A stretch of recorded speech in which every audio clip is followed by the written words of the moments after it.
Hello, my name is Quay Logan, and I'm the Women's Director at Legacy Church. And I wanted to talk to you tonight about wisdom to influence the culture. Isaiah 60, verse 1 says, "Arise and shine, for your light has come, and the glory of the Lord rises upon you. See, darkness covers the earth, and thick darkness is over the peoples.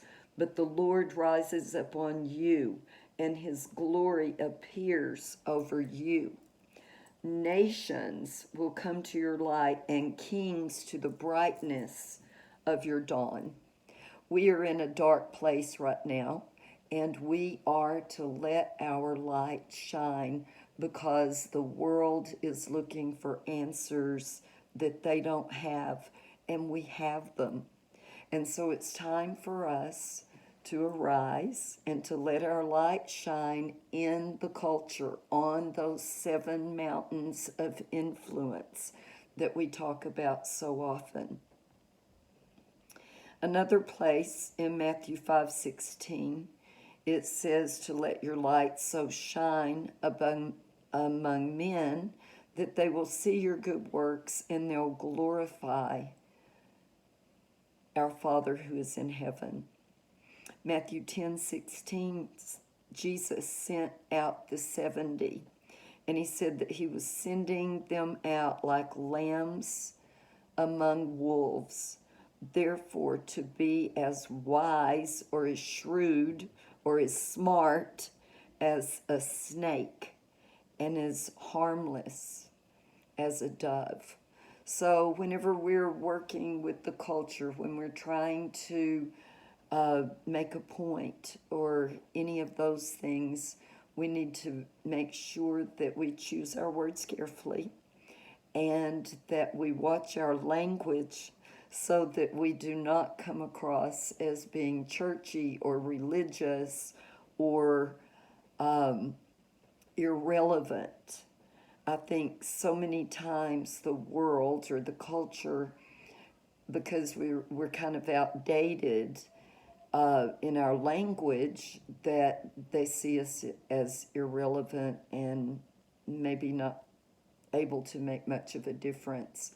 But we know that we have the answers that the world is so desperately seeking.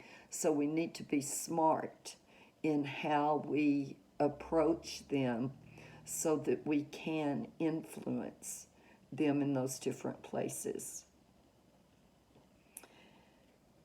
We need to learn how to speak their language. We need to be real. We need to be authentic.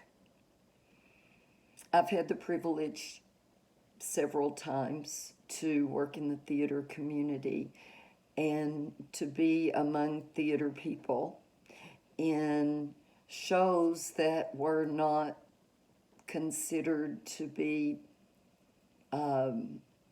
religious or worldly, although they were very spiritual. Usually many of them were very spiritual.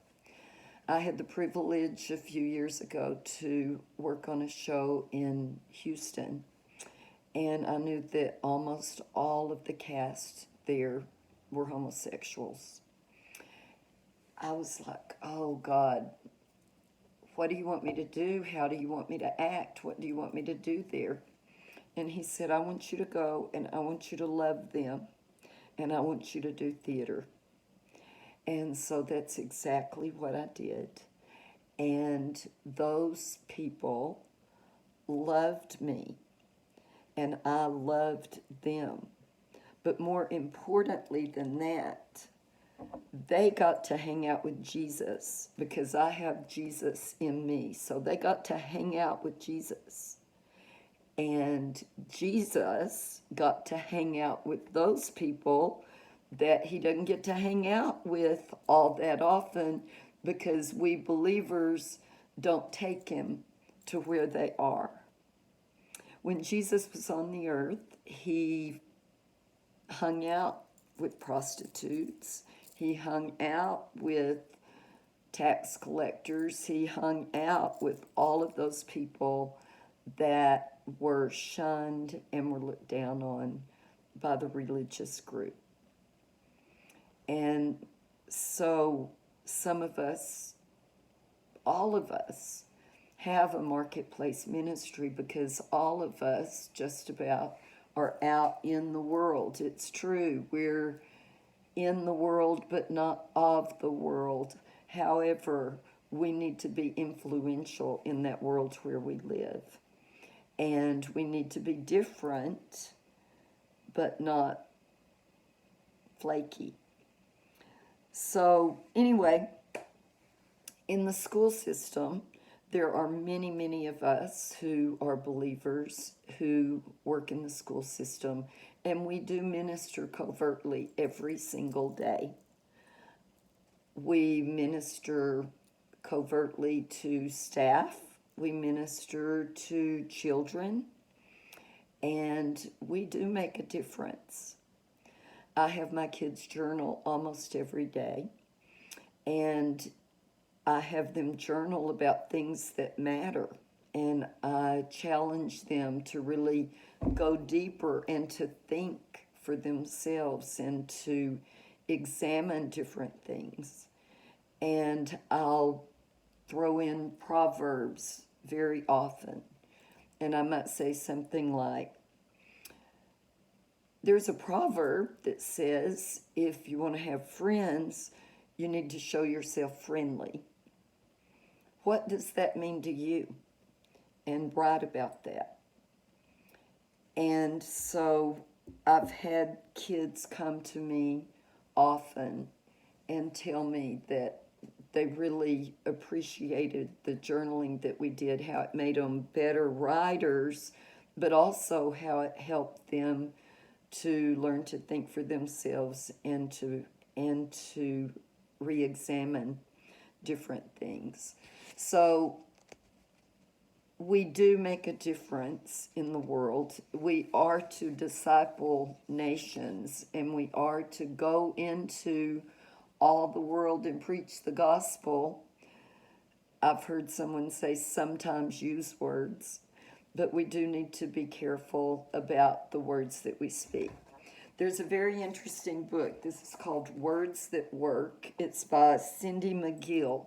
And Cindy McGill is an author that goes to different places where Christians don't usually take Jesus.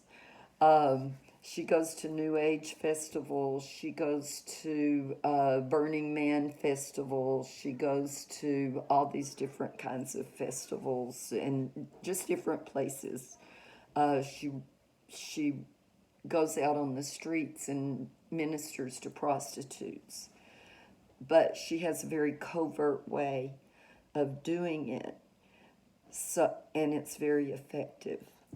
But she has some things in the introduction of her book that I wanted to share. She says, I feel it is absolutely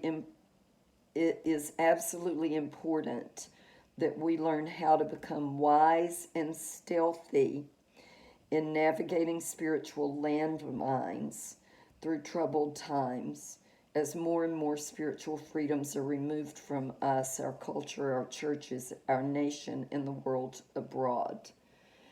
And then she goes on to say that the church's approach to reaching others is horribly outdated and in need of refining.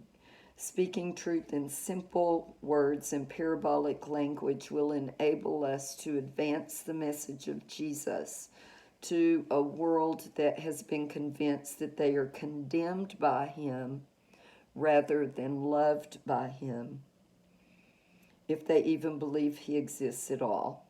Just take a look at how Jesus spoke to the multitudes. He spoke to them in parables.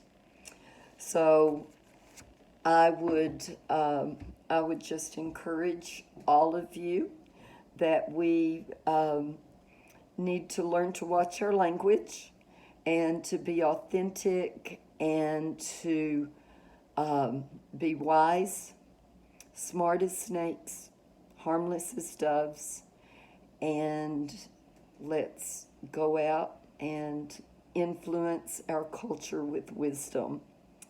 Father, in Jesus' name, we thank you for this time we've had together. And I ask you, Lord, to help us to be wise, as smart as snakes, as harmless as doves, and that you will help us as we go as lambs among those wolves to make a difference and influence the culture we are in. Thank you so much, and I look forward to seeing you soon. Bye-bye.